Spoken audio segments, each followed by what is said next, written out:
What's up guys, Clayton Furidi here. Now today I wanted to talk about a monster that was cut from an earlier version of Godzilla Tokyo SOS. This is the prehistoric creature that the title monster was supposed to kill in that movie.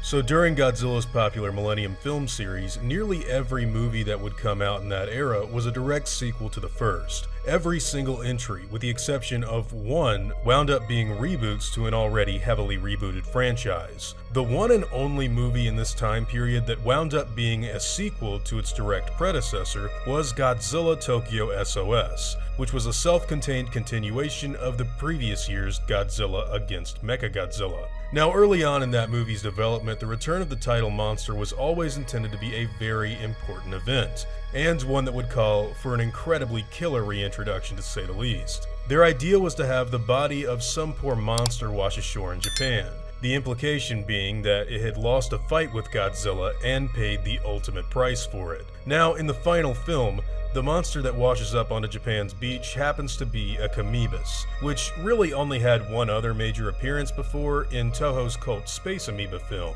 The reason Kamoebas wound up being in the movie is a long story of production influencing that stems from somebody in the film's development suggesting that Gamera's body should be the one that washes ashore. But of course, Toho didn't own Gamera, and it's not like their rival studio would just lend one of their own monsters in order for it to get killed, which is what led to Toho choosing Kamoebas instead.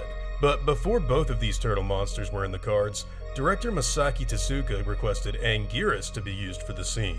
However, Shogo Tomiyama, the film's producer, decided against such an idea, wishing for that monster to instead stay alive if they ever made another sequel. All of this pontification on which monster to kill off stems from what the company had in store in the film's initial script, which would have had the dead monster be revealed as a giant Liopleurodon that had suffered massive neck wounds due to Godzilla's fatal attack.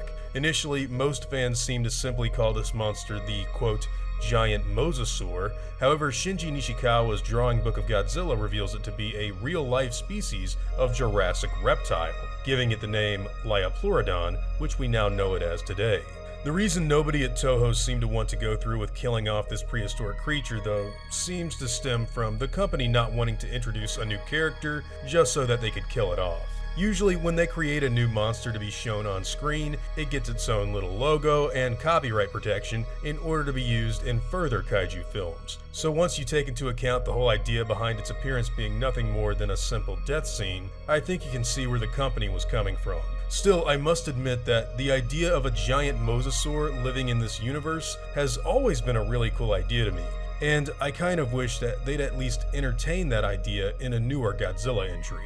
Had this Liopleurodon monster been introduced and copyrighted in Godzilla Tokyo SOS, it may have only served the purpose of being killed, sure, but just think of what kind of awesome new movie we could have gotten out of it. Godzilla vs. the Liopleurodon sounds like the kind of movie that would blow Abira Horror of the Deep out of the water, but in the end, this never came to be. Now, with all of that being said, I'd like to ask you all what you personally think about this monster.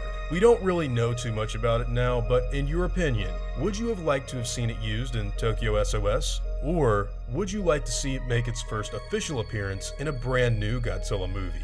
Whatever your own thoughts and opinions happen to be, I'd love to hear them in the comments down below.